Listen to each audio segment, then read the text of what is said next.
Okay, again, very good morning to everyone. My name is Pamela and I'm from CAS.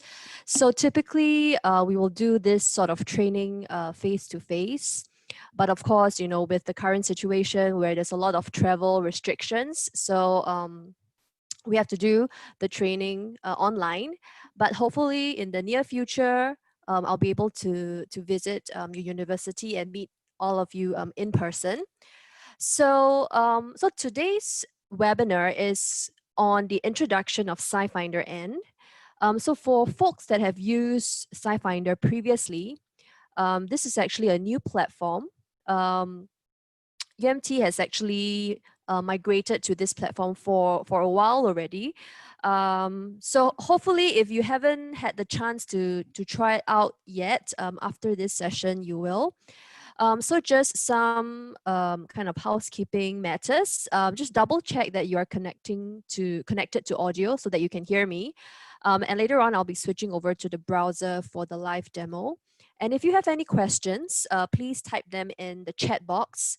I probably won't have time to cover them during the live session because we only scheduled for 1 hour. So I'll get back to you after the session via email. And we will also be giving out e-certificates for this webinar, but we will ask you to complete a knowledge check test. And if you score a minimum of 60%, we will then give you an e-certificate. Okay, so don't worry, the questions are all very easy. All right, so let me switch over to the browser and we will start the session proper. So I'm going to stop this share.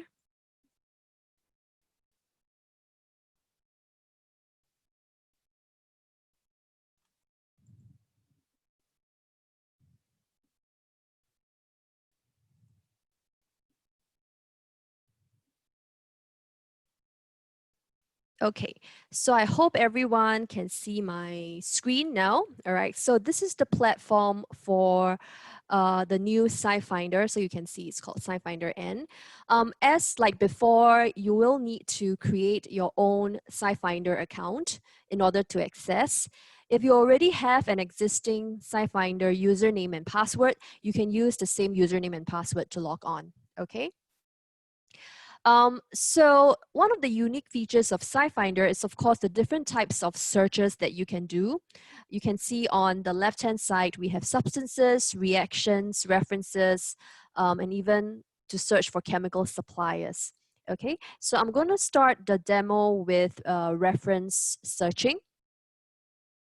And you would just type in the topic in the box here, and I'm going to use the topic COVID-19. And you can see that as I'm typing, there will be a list of word suggestions that you can use. Okay, so I'll just select this and hit search.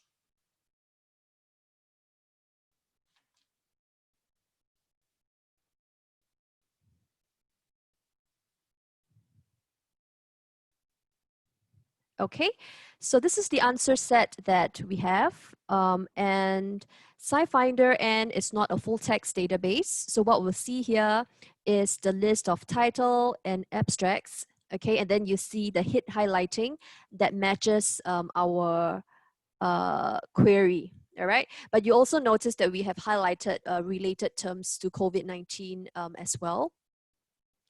And if you wish to access full text from SciFinder, and we have the full text link over here. All right, and then you can either choose DOI or view all resources. So whether or not you can see the full text, right, it will depend on the university's subscription to the relevant publishers. So if I click on DOI,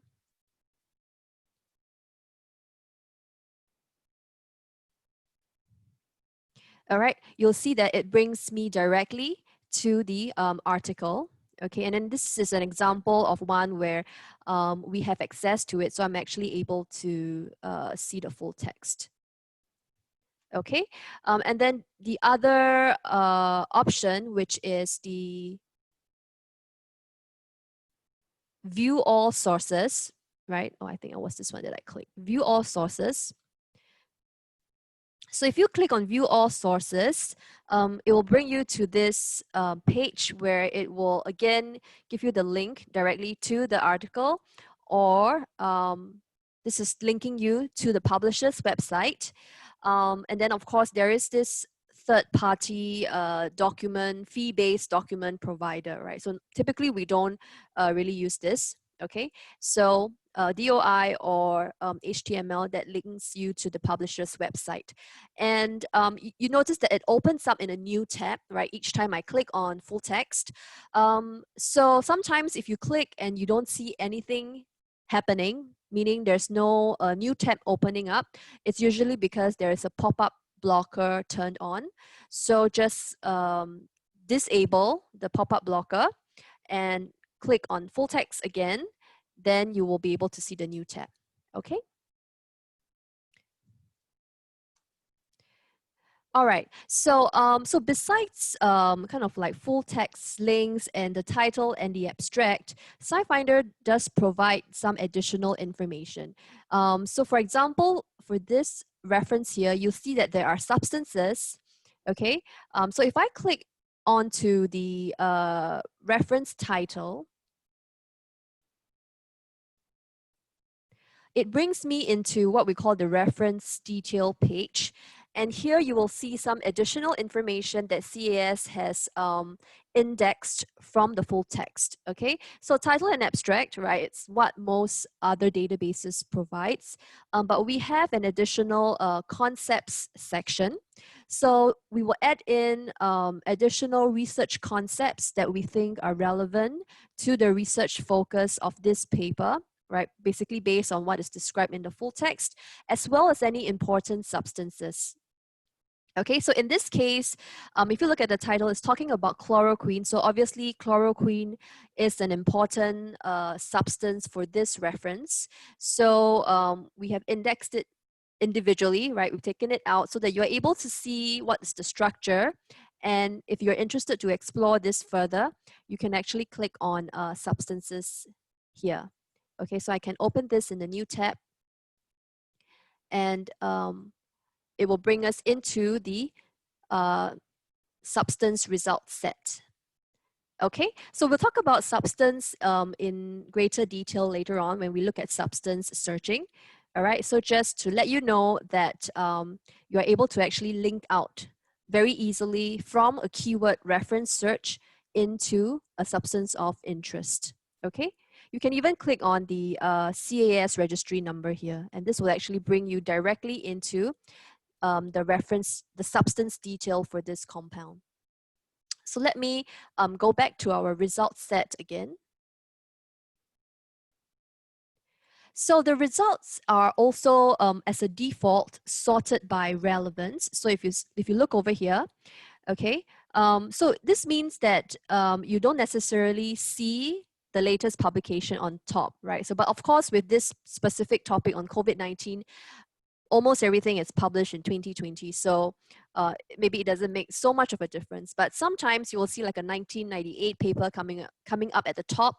So if you want to change the way it's being sorted, if you want to see the newest publication first, you can choose, okay, to sort by publication year, or you can choose to sort it according to how many times it has been cited. All right, so you do see that there is this number here, right, cited by, so 81 other papers. Okay, but of course, once you change the sorting, you might affect the relevance of your result set. Okay, so if you wish to see the latest publications, but you still want to have SciFinder and to keep the relevance ranking, an alternative way to do it is to use the publication year filter here. So, you know, obviously everything is, you know, 2020, but just imagine if there were publications from, you know, other years, you can then say, all right, just show me everything from 2020, right? But, or maybe let's say 2018 to 2020, but I still keep my sorting relevance. Okay, so that's one way to kind of see the most recent publications, but still have SciFinder and sort it according to relevance so that you can find your related references, relevant references more easily. Okay, so on the left-hand side, right, we've seen the publication year filter. Another useful one, so obviously there are many filters here. Another useful one to definitely explore for SciFinder N is the concept filter. So if you recall, and maybe I can go in again. So let me just find, for example, this paper here. So I'm going into the reference details. So I've shown you guys this concept section, right? So in the filters, there is actually a concept filter over here. And this concept filter basically looks at all the concepts attached to each of these references in our answer set. Okay, so this is actually a very good way to kind of look at an overview of related topics to something that you have just searched. So obviously with our topic COVID-19, right, we will see COVID-19 as the topmost occurring concept, okay, COVID-19. And then we'll see that the concept for the virus of this disease occurs the second most frequently, okay?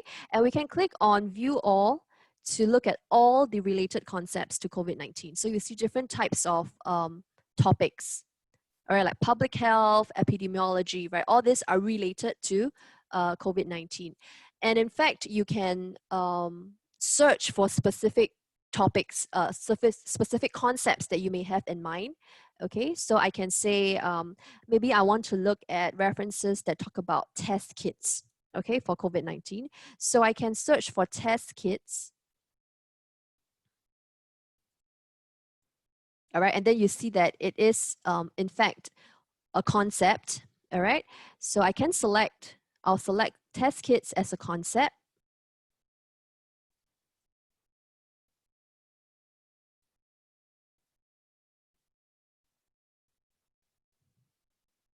Oops, sorry. All right, so now I have test kits, right, selected as a concept. So this smaller set of 115 references will be talking about test kits, right, related to COVID-19. So if I, let's say, pick one of the references here, again, I'm going to click on the title. And you should see test kits, all right, let me try and find it. One of the concepts here, there it is. Okay, so that's how the concept filter is working. It's actually filtering based on all the important concepts here.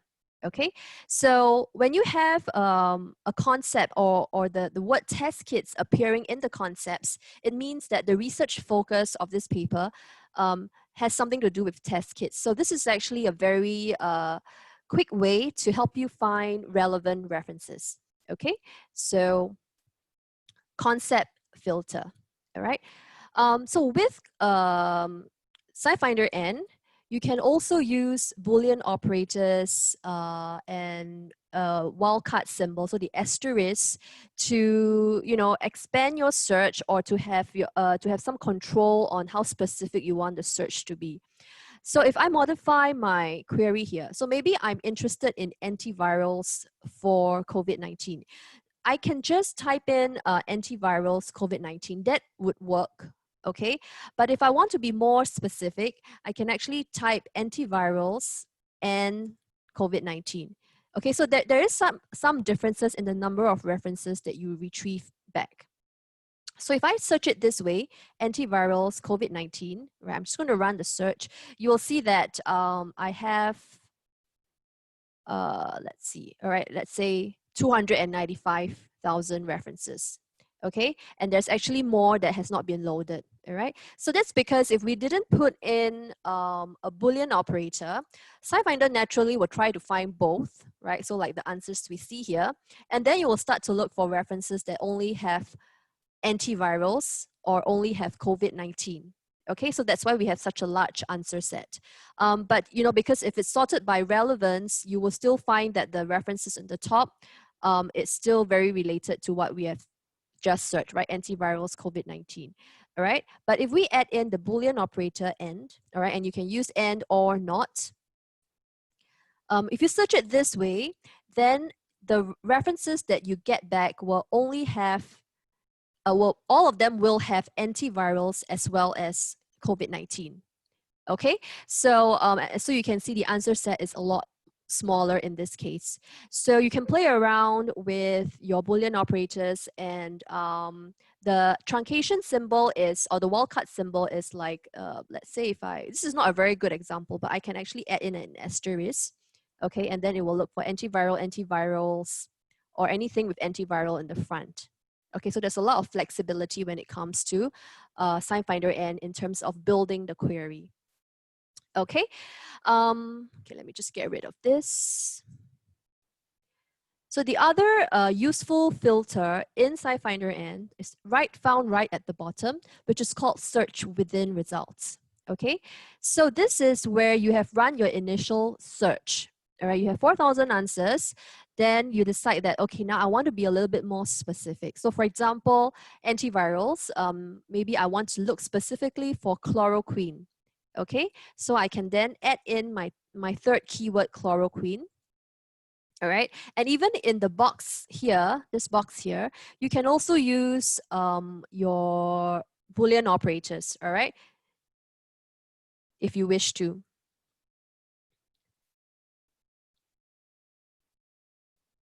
Okay, so now when you see this smaller set of references, 324, it has chloroquine highlighted as well in the title and the abstract. All right, so some of you may wonder, so what's the difference between concept, right? I talked about using the concept filter and search within results. So it works a little bit differently.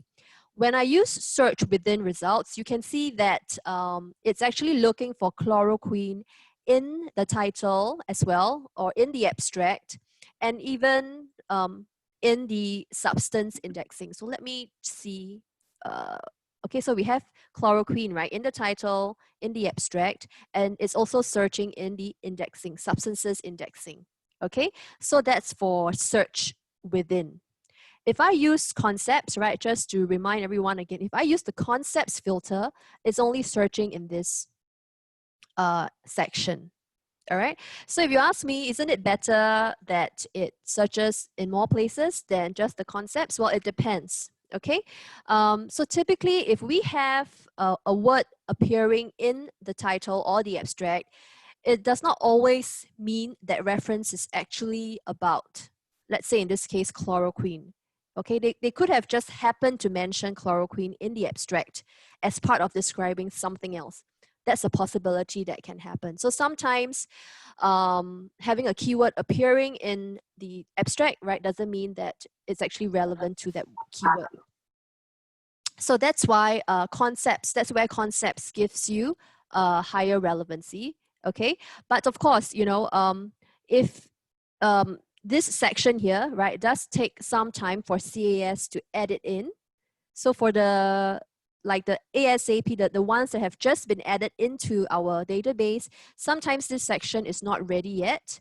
So if you use the concept filter, then in those cases, you may not be able to find that reference, okay, until this section has been added. So there are pros and cons to both techniques, okay? All right, so let me go back out. Okay, so like I mentioned, in SciFinder, and you get the title, you get the abstract, you have concepts, right? You have substances indexed, and you can also see the kind of cited references. So this number here tells you how many times it has been cited by other papers. You can create a citation map, all right, for each of these references here.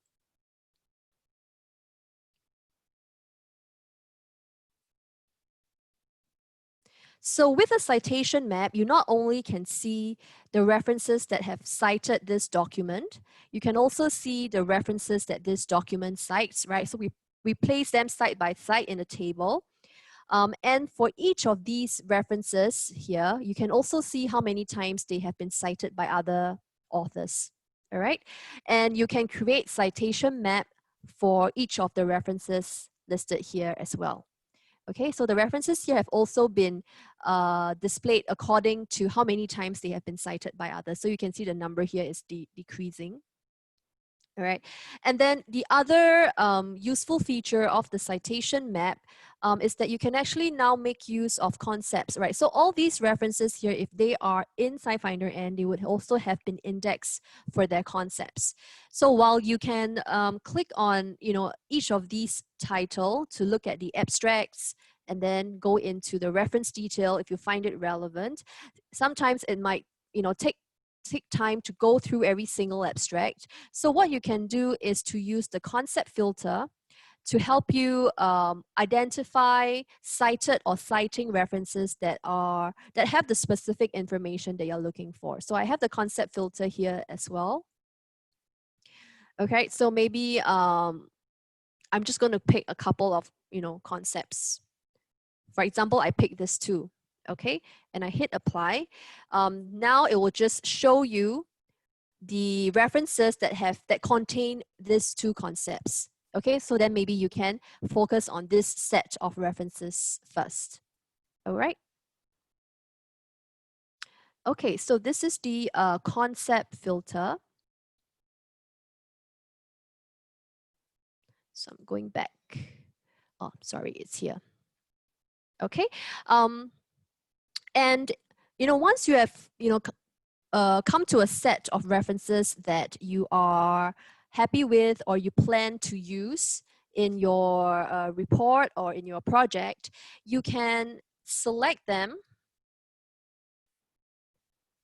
all right, and you can export them or you download them in a variety of formats, okay?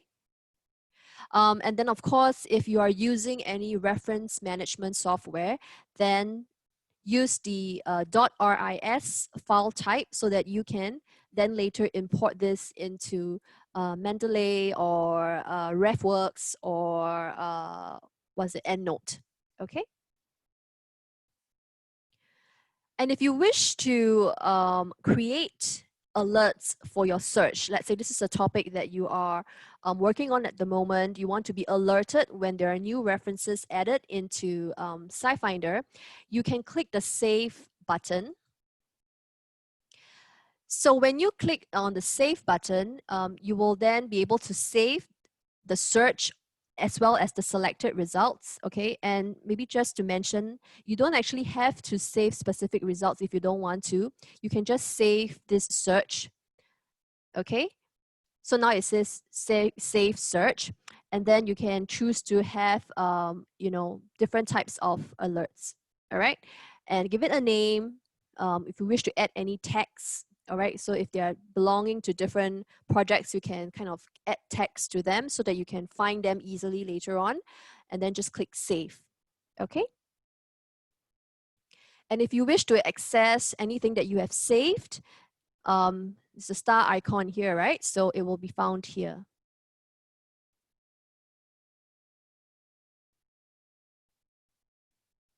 Okay, so basically the different types of results, right? It can be reactions, references, or substances. I have different tags. So you can kind of use this to help you manage all the answer sets or searches that you have saved. Okay, and if you need to combine any searches or any saved results, the combine button is found here now. Okay, previously it was on the main page. Now the combine button is found under save. All right, and then the other useful feature is the search history. Okay, so search history, it's basically as we do searches in SciFinder, and it's automatically saved for you. So you can see the searches that we have done so far this morning, right? It has been auto-saved. So if you wish to rerun a search, sometimes you get disrupted in using SciFinder, and you have to go off for a meeting, you have to go into the lab. You can always go back to your search history and just rerun searches, okay? And you can even kind of go back, and maybe even sometimes you forgot what you have searched previously, you can use the calendar to help you. Okay, anything that has a purple dot right underneath the month or the day are days that where I have run SciFinder N searches. All right, so so if I pick this date, for example, okay, so you'll see the searches that were run on 13 February. Okay, so this is a quick introduction to reference searching. So I'm going to switch gears into substance searching now. So I'll click on the icon, okay, to go back into the home page. So I'm going to switch to substances. So you might be wondering, there is an all search, right? So what is an all search? So basically all search is to run a search and you will, SciFinder N will try to find substances, reactions, references, or suppliers. Okay, so you can do an all search as well, but there are some advantages to doing a specific search. So for example, if I want to search for a compound now, right? Let's say I search remdesivir. So you notice that it has a drop down list for me to help me with spellings of certain words or just help me save some time, right? But if I switch to an all search, all right, and now when I do remdesivir, you notice that there is no word suggestion. Okay, so that's the kind of disadvantage of doing an all search. So I'm going to switch back to substances and use this to help me. Okay, so this is a name of a compound. When you do a substance search, you can do it by name, by CAS registry number, or even by patents. Okay, and if I have two compounds in mind, I can just give it a space bar, and I can just type in the second compound, for example, chloroquine. If you are searching for a substance that consists of two words, so for example, magnesium sulfate, all right? So in those cases, it's better to put in the phrase with a double quotation, okay, magnesium sulfate. All right, so that it won't search magnesium as well, because magnesium on its own is also a substance.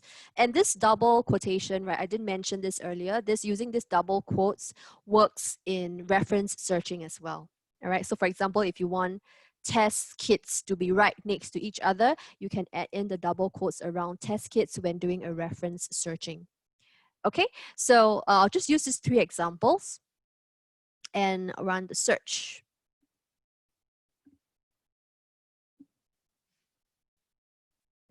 Okay, so you can see magnesium sulfate, chloroquine, and then remdesivir. Okay, so this is the substance answer set. And if I want to find more details around these compounds, I'll have to go into the substance detail view, which is clicking on the CAS registry number.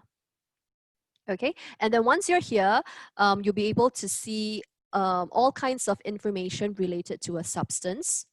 It could be experimental properties, all right? It could be spectra, and for compounds that are drugs or natural products that have bioactivity, you usually see a bioactivity indicators or biological target indicators. Okay, so this too is very useful for you to get a nice overview of what's the kind of bioactivity or biological targets that have been associated to our compound of interest in the literature. All right. So for example, for chloroquine, I mean, right now it's one of the drugs that people are trying to test, right, for treating COVID-19. But what is this drug originally invented for? So looking at the bioactivity indicators, you can get an idea, right? The numbers behind each bioactivity, it's basically the number of references that have reported this association. So typically, the bioactivity that has the most number of references is usually what that compound or what that drug is most well known for. Okay, so in this case, we see that for anti-malarial, there's over 2,000 references. So chloroquine is actually originally invented as an anti-malarial drug. Okay, so it's quite interesting, the kind of the things that you can learn about, a compound or about a research topic by using SciFinder N. Okay. So for experimental spectra, you'll see that for carbon-13, we have the actual spectra in SciFinder N. But for like Proton NMR, in this case, we have to go to the full text, okay? But we tell you which full text provides the experimental spectra. If it's in SciFinder and you can just click on it, and then you will be able to see the actual spectra in SciFinder N itself, okay? All right, so let me just go back. Oh, actually, I should just show it here. So besides all these information here, you'll see that there are additional buttons on top. So this would bring us to commercial suppliers. So I'll just open this in the new tab to quickly show you.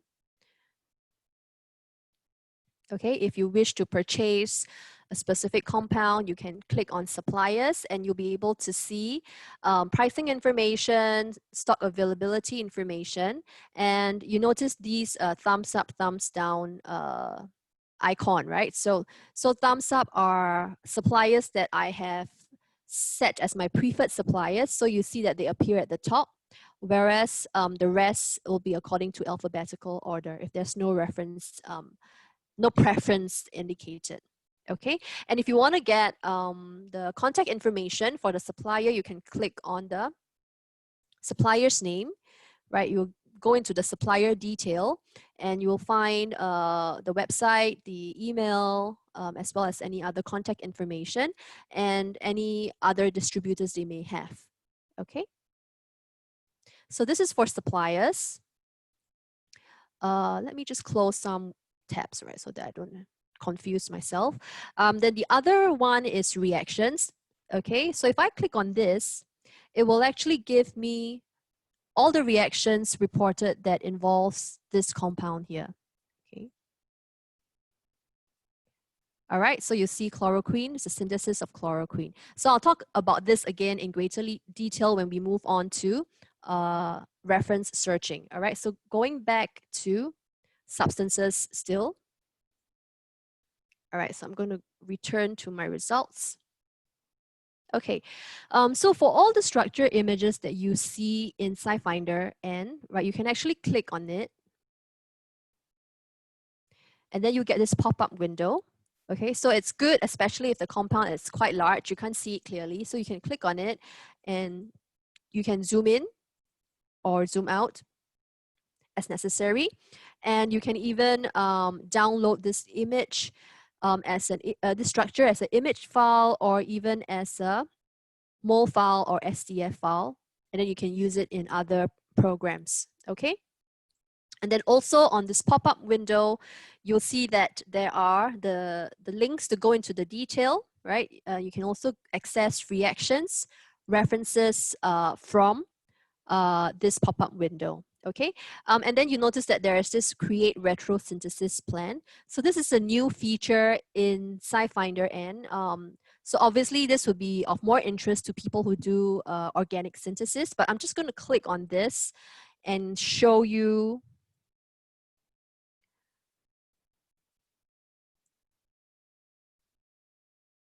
Okay, so it's actually generating a plan.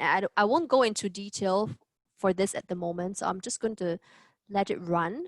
Okay, you can see that it has planned out a route for you.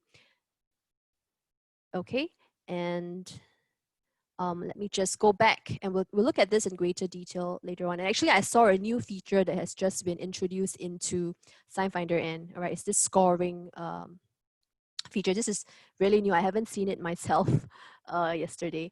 All right, so let me just go back out of the page first.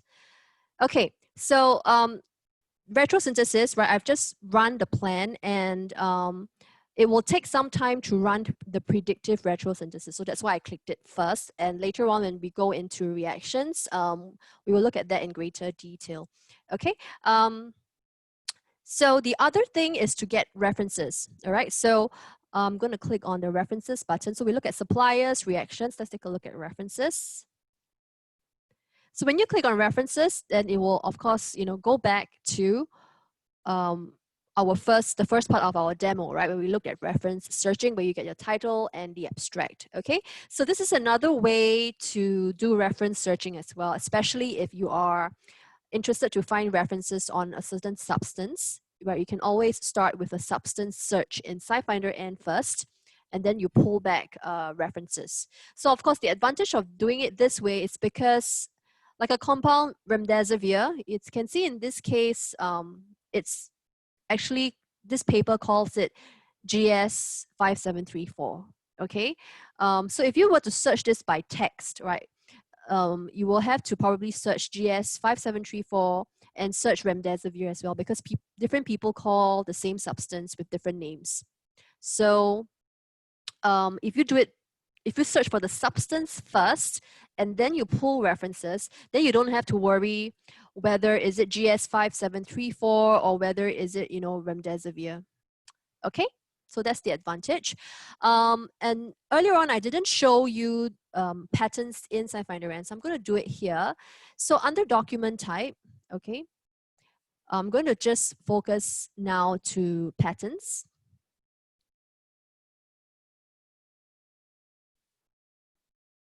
So if you were wondering, okay, so remdesivir, which company actually owns remdesivir? A good way is to check who owns the patents, who owns the most patents around remdesivir.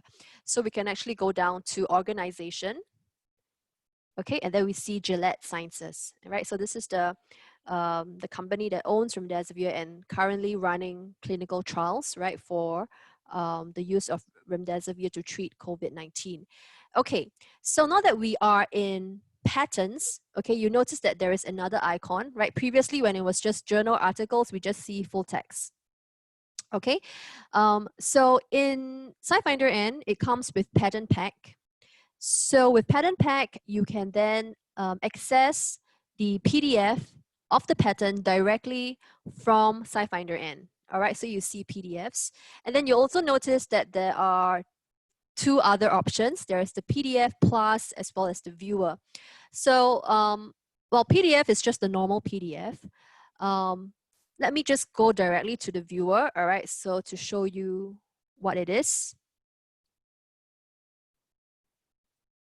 So when we click the viewer version, you will see this substance window. So all the important substances for this pattern will be shown in this window. Okay, so you can actually use this substance window to find information for your substance of interest. Okay, so this is remdesivir. You can see that there are a couple of markup locations. All right, so this is just the plain PDF. So if you pick PDF, this is just what you will get. So if I say, all right, I want to know more about this compound, what is it available on page 36? It will bring me directly to the page, okay, page 36, where you will see that this is a corresponding marker, right? It's highlighted in purple. So you can see that this is also highlighted in purple.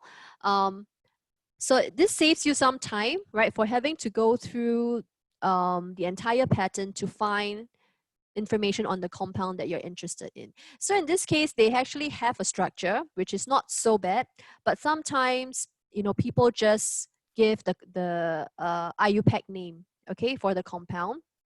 Then it's quite hard to find the compound just based on its IUPAC name. So having this page markup will really make it a lot more easier, okay, in terms of finding information. And the markup works both ways, right? So if I'm, browsing through a pattern and then I say like, okay, I'm interested in this, but I'm not sure what this is, or I want to find more information around this compound, okay? I can click on the marker, okay? So when I click on the marker here, you see that the corresponding substance in the window is now highlighted in this beige color, and this markup here is also highlighted in purple. Okay, so it works both ways. And if I want to do more search on this specific substance, I can then click on the structure image. So remember, right, all structure images, you can click on them and you'll be able to get this pop-up window, which will allow you to find related reactions, references, right? Other references on this beta cyclodextrin, or even suppliers. Okay, and in fact, if you want to do a substance search using structure, all right, and you don't want to have to draw it from scratch, then you can use the edit structure function. Okay, and then you will see that the structure will automatically be transferred into the structure editor for you. So now you see the structure editor is popped up, so I'm waiting for it to load. Okay, so you see that the structure has been transferred into the structure editor for you. Okay, so I'm just going to close this. Where were we? Trying to look for my pattern back. Yeah, okay.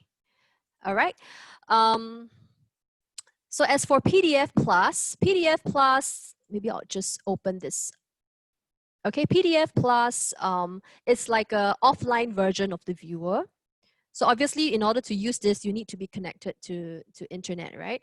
But sometimes if you want to view, like read a pattern offline, you can see that this comes with a substance table. Okay, so I'll just scroll all the way to the end. Okay, so instead of like a interactive viewer, we have the page information, CAS registry number, and of course structure located in the as a table at the end of the pattern. Okay, so this is the PDF Plus. So you have three versions: PDF, PDF Plus, and the viewer. All right. So some patterns may only just have the PDF. So it's just just click on the pattern pack icon and see what is available for you. Okay.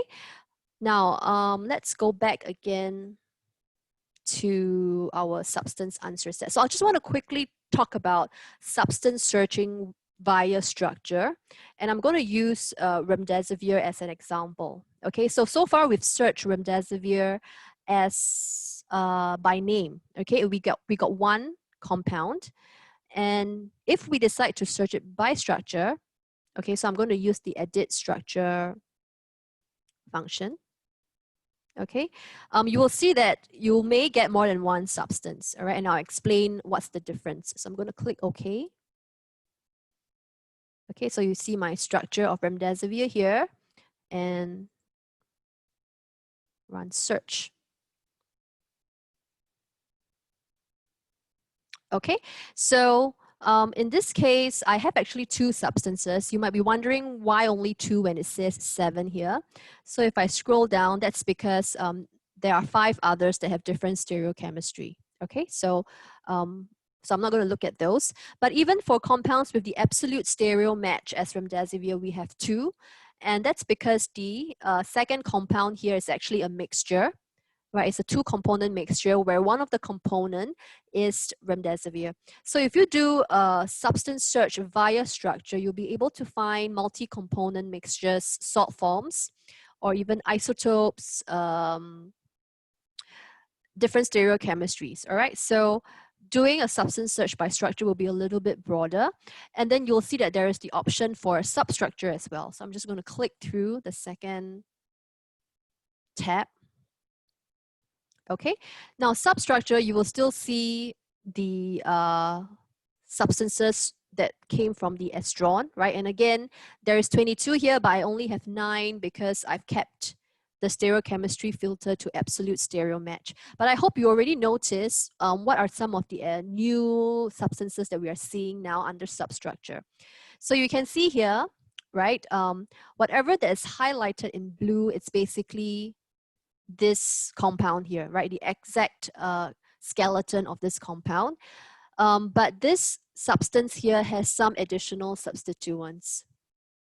Okay, so a substructure means that you will find compounds that have the exact skeleton, right, as your structure query, right? Our structure query is here, but you may get some additional substituents. Okay, so this is good for people who want to find analogs or derivatives of a substance of interest. So if I scroll down, you can see, whatever that's not highlighted in blue are the additional substituents. Okay, in this case, it's just one small methyl group here. Okay, so this is substructure. And then there's the last one, similarity. So similarity is a little bit different from substructure in that the compounds may look similar to remdesivir, but it may not actually have the exact same skeleton, okay? For substructure, it has to have the exact skeleton. Everything will have the highlighting in blue. All right, every single compound will have the highlighting in blue. Okay, as you can see here. All right, but once I switch to similarity, because now it's using an algorithm, all right, to determine similarity, it's no longer just looking at the chemical skeleton. So you will have examples where, okay, once you see there is no highlighting in blue, it means that this substance does not have the exact same skeleton as remdesivir. Okay, but it may be similarity based on other properties of the compound. Okay, so that's similarity search. So I won't go into too much detail. So this is because this is just a kind of a quick introduction to SciFinder N. If you wish to know more about it, you can let me know in the chat box and I can get back to you separately on this. All right. Okay, so we've seen the different ways to do substance search, right? By the name, or CAS registry number, or by structure. And if I go back to the home page, you actually see that there is advanced search. Well, not really advanced, but additional search options where you can use molecular formula or even properties or spectra. Okay. So we'll quickly go into the last part of SciFinder N, which is reaction searching. So this is going to be relevant for people who do organic synthesis. So if you don't do organic synthesis, just bear with me for the last 12 minutes or so where I'll quickly cover this. And again, if you wish to know more about reaction searching, feel free to let me know in the chat box and I'll get back to you individually. Okay, so for reaction searching, earlier on we've already seen how we can do it by kind of get reactions. Okay, you can also search it this way. You can also actually search reactions by text. Okay, in SciFinder. And so I can say chloroquine reactions and I just run the search. Okay, or I can even say synthesis of chloroquine. So when I do synthesis of chloroquine, then it will give me only reactions where chloroquine is the product. All right. If I say just chloroquine, then they will give me reactions where chloroquine could be a reactant or a product. Okay, so let me just demo this. When it's just chloroquine, right, you can see that there is a substance role filter here. Okay, but I think most of the time people will actually do reaction searching by structure because this may be something that you have designed yourself, or maybe it doesn't have such a simple name like chloroquine, so it might be difficult to search via text. So I'll just quickly introduce the drawing editor. So we have all the tools in SciFinder N for you to build your chemical structure from scratch. The commonly used ring systems are found here. Okay, so I'll just quickly build the structure of chloroquine.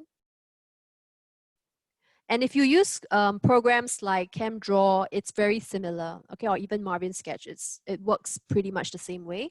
Commonly used elements are found here. So I'll just replace one of the carbons to a nitrogen. And if I want to attach a nitrogen to the carbon here, I will select nitrogen, bring my pencil to the position on the molecule and draw out a bond with my mouse. I left click, I draw out the bond, and then I release the mouse. Okay, and chlorine, I want to add a chlorine here. Same thing. All right, drag out the bond, release the mouse.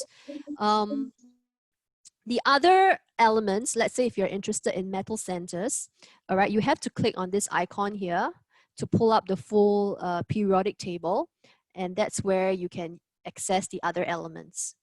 All right, so I'm just going to draw in, this is a chain tool for you to draw long alkyl chains. Okay. And I'll just quickly finish up drawing this molecule. Okay, so it should be pretty intuitive to use this. So if you do need to draw chemical structures, just go ahead and explore this. Okay, so this is the structure of chloroquine, right? And I'm going to do a search on this. Okay, and you also notice that when I input my reaction search via structure, and I'm under reactions here, okay, not substance, okay, I also have the option to create the retrosynthesis plan. All right, so this is another way to trigger a retrosynthesis plan. So I'm just going to do it. I should have opened it in a new tab. Okay, because I want to just run, let me just go back. I want to run the actual search as well. Oh no, it's gone. Okay, let me just get back to where we were before. Okay, so we were here and I clicked on this, right? So you can create a retrosynthesis plan, or you can just run a regular reaction search using the chloroquine structure.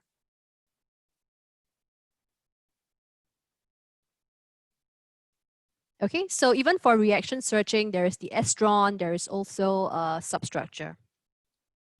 Okay, and so you see that these are all the reactions involving chloroquine. And then if I'm interested in the synthesis of chloroquine, then I can select product.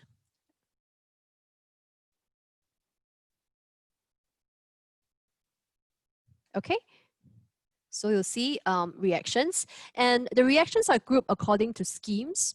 So what it means is that for this exact reaction where you have A plus B to give you chloroquine, there are 3 examples in literature. So you can see that, you know, there are these 3 examples.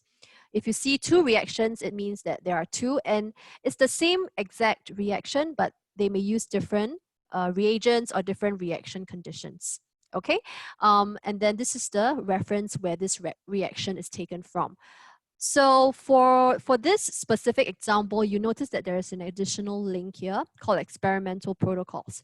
So what is shown in the reaction summary is the reagent, solvents, the time, the temperature, but it's not really the synthetic details, right? So a lot of times for people doing synthesis, if they want to know the synthetic details, they will then have to go into the full text to find it.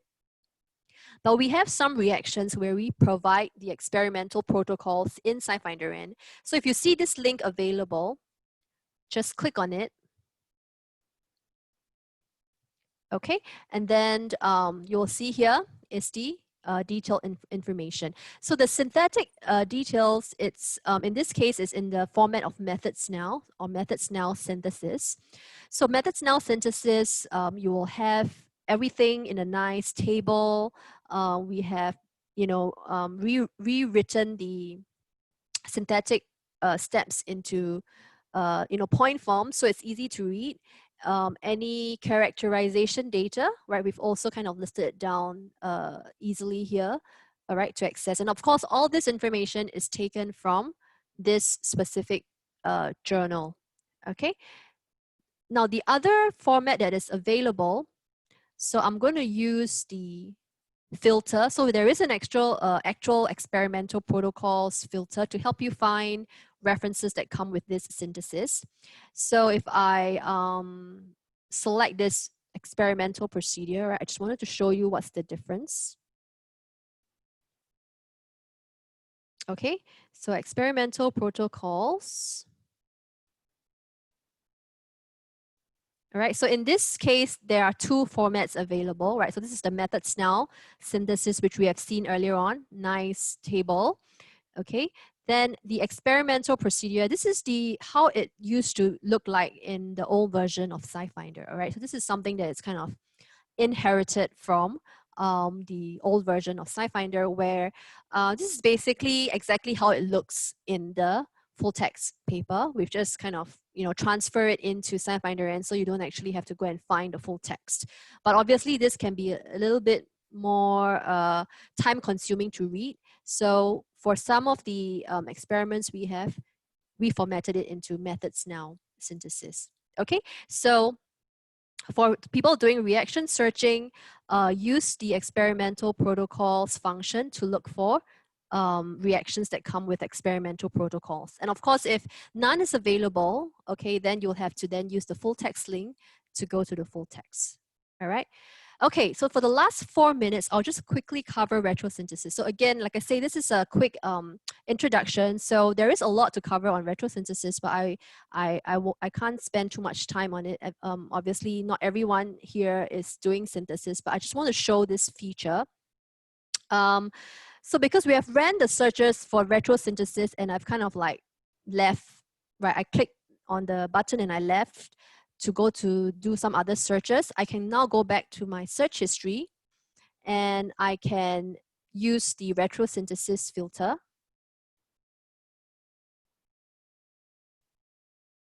Okay, you can see that for this, it is still generating the plan, right? Because the predicted ones, the predicted plans will take some time, but this is already complete. So I'm going to open the plan.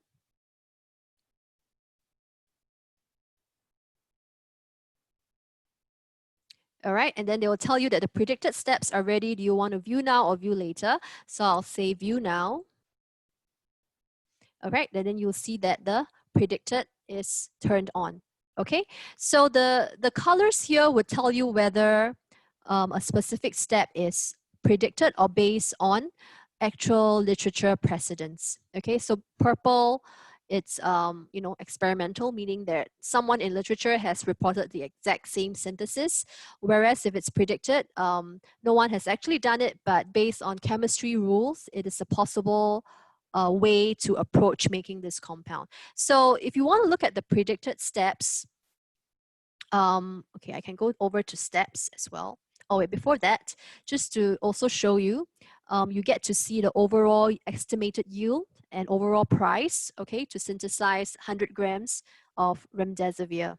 Okay, so if I go into steps, you will then actually be able to see, you know, for each of these individual steps, right, what other alternatives are there. Okay, so if I want to look at, let's say, this first step here, okay, I want to look at the alternatives. I can either click on alternative steps here, or I can click on the flask.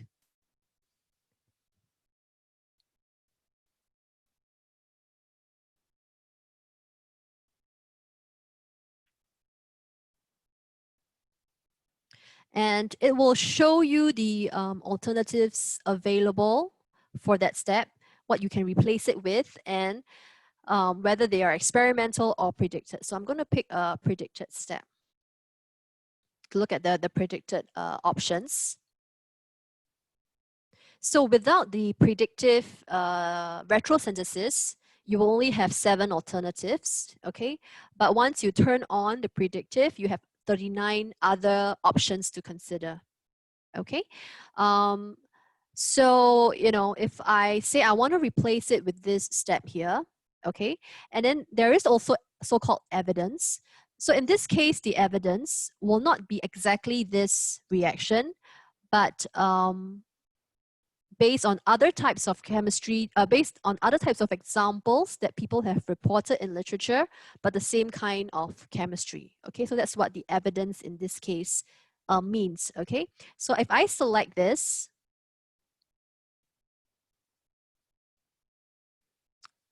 okay, you can see now it has been replaced by a predictive step, and it's green, and the overall yield and price will also be changed accordingly. Okay, so this is a very good tool to help you plan synthesis, because a lot of times you might be thinking of different ideas, and this helps you to kind of look at different possibilities, right? And you want to know if there's literature evidence, you want to know how it affects the yield, the cost. So you can use this to really plan out a synthesis. So again, I won't go into greater detail at this session, but definitely in the future, near future, we can plan kind of dedicated sessions just on retrosynthesis. And like I say, this scoring thing is new. Actually, it's new to me as well. So I'm quite interested to try this out. But basically, this allows you to set, right, in terms of the routes, what is more important to you. Is it more important to you that you have high yield? Then you can actually shift this out, and then it will change the kind of ranking of the predictive routes. Okay, So, okay, so that's all we have for this session. I see some information in the chat. Okay, so I have some questions in the chat. I will get back to you privately, okay, via email. Um, and like I say, after this session, we have recorded this session, so we will send out the video recording. So if you need to review it again, okay, you can do so. And along with it, I will send out the knowledge check test. Okay, so if you're interested to get an e-certificate, just complete the test and we will send you the certificate if you achieve at least 60% of the score, okay? And if you have any problems with registration, please let me know. I will try to help you out, all right? So just remember you need to register for your SciFinder account before you log on. Actually, maybe I'll just quickly show you how it looks like because I've kind of just pretty much logged into SciFinder in. So if you're using it for the first time, okay, you will actually have to log in with a username and password. So let me see.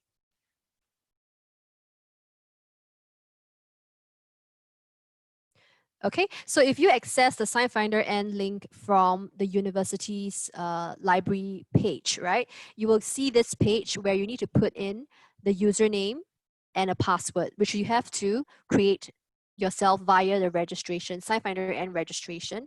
And don't use this, okay? Because this is for commercial companies. There is a registration link available on the UMT library website. And you will need to log on to the university's network, which I think they're using Easy Proxy. Okay, log on to the Easy Proxy, then you will be able to access the registration link. Okay, so like I say, any problems, you guys have my email address, just let me know and we'll try and figure it out. Okay, so that's all we have for the session. Thank you very much for joining me. And yep, so hope that you guys will start using SciFinder and soon. All right, and I'll see you guys in future sessions. All right, have a good rest of the day. Bye-bye.